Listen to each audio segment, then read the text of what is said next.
Not only did I lose the love of my life, I lost my nephew, and I lost my loyal companion, my best friend.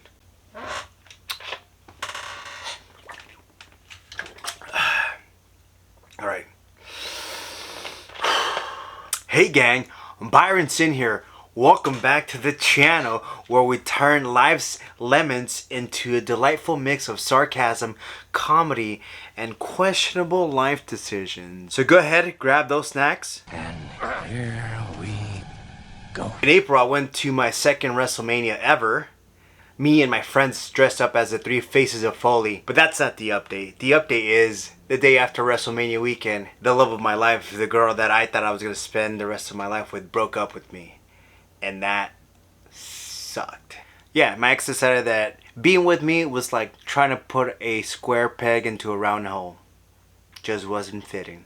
That's alright. It was a tough pill to swallow, and if a relationship doesn't work for someone, if someone's not happy in it, then they shouldn't be in it. But it did leave me lost and defeated, and I felt useless. Yeah, it made me feel useless, like I was not worth anything. Because I saw a future with her, but I guess she didn't feel the same way. But who needs a relationship, right? I've only been thinking about it since she broke up with me.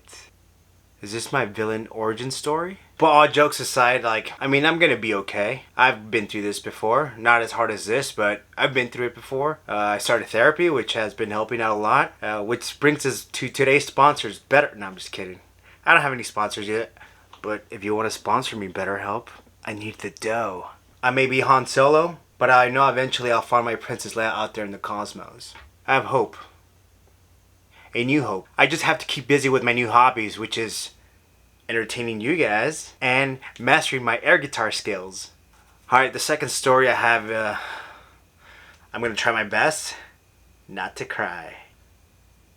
At the end of June, my nephew unalived himself. It sucks because we were only 7 years apart, and I just have so many good memories with him. Yeah, he was when he was a teenager, he was a troublemaker. He fell in with the wrong crowd, but I still loved him. But when I found the news that he passed away, all I could remember is the good times. Like I said, we were only 7 years apart.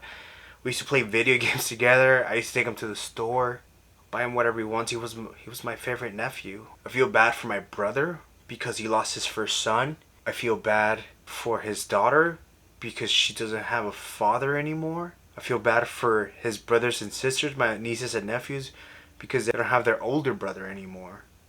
To anyone out there struggling with loss or even depression, just know that you're not alone. Know that your feelings are valid. It's okay to feel that. It's okay to feel that pain. Just don't try to drown it or use substances to mask the pain, because it will not go away. Like a cancer, where you try to mask something and then it just grows bigger. And it's only going to get worse. So it's okay to feel the pain. Talk to a family member. Talk to friends. And if you don't feel safe talking to them, then seek out professional help. There's plenty of free services out there that you can reach out to. I'm going to post a link on the description below, just in case you ever need any help. Allow yourself to grieve, and don't forget that you have the strength to overcome this pain. There is no shame in seeking help, and you have the potential to inspire others with your resilience. Not only did I lose my nephew, but I lost my best friend, my dog, Vixen. I had a Vixen for 16 years. Had her since she was a puppy. Ah, dude.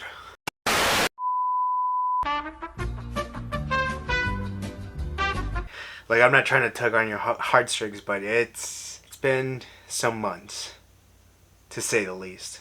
Not only did I lose the love of my life, I lost my nephew, and I lost my loyal companion, my best friend, Vixen. I had her for 16 years.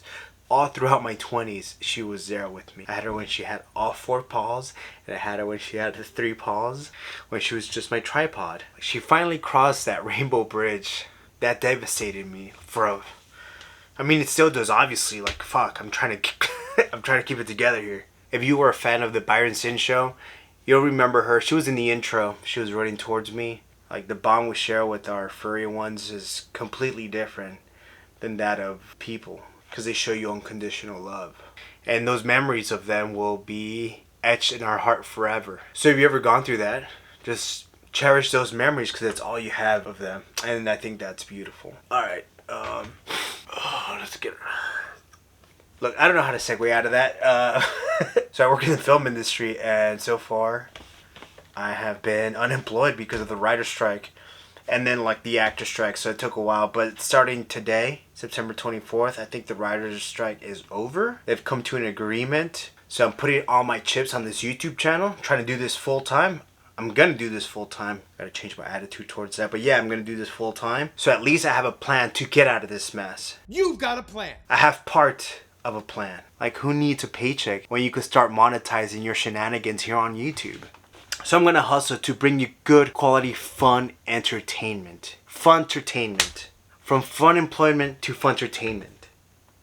Drum roll, please. And now for the last update, battling fear and self-doubt. The reason why I started and stopped was because I've had imposter syndrome.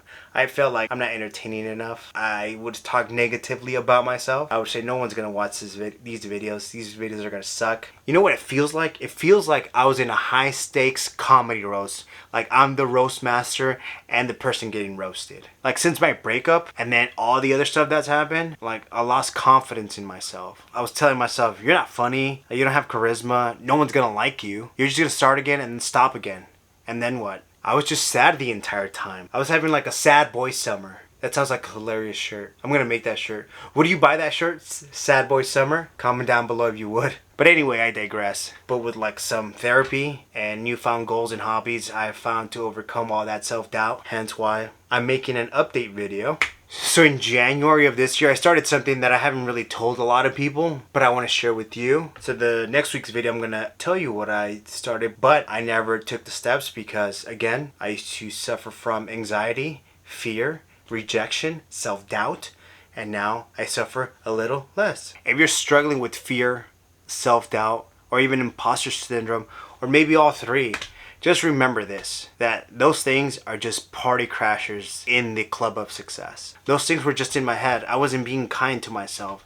I was trying to be a perfectionist, and I just gotta tell myself that that doesn't exist. Perfectionism only keeps you away from following your dreams or doing whatever you want to do. And that was because it was my own like childhood trauma where I grew up in a household that if it wasn't done correctly, I would be yelled at, scolded, and become verbally abusive. But then like, I have to remember that maybe that's how they were taught. That's how they grew up. So I can't blame them for that. They didn't know any better. I don't know. For whatever reason. Like, I'm not holding a grudge against them. You just got to remember that people grow up differently.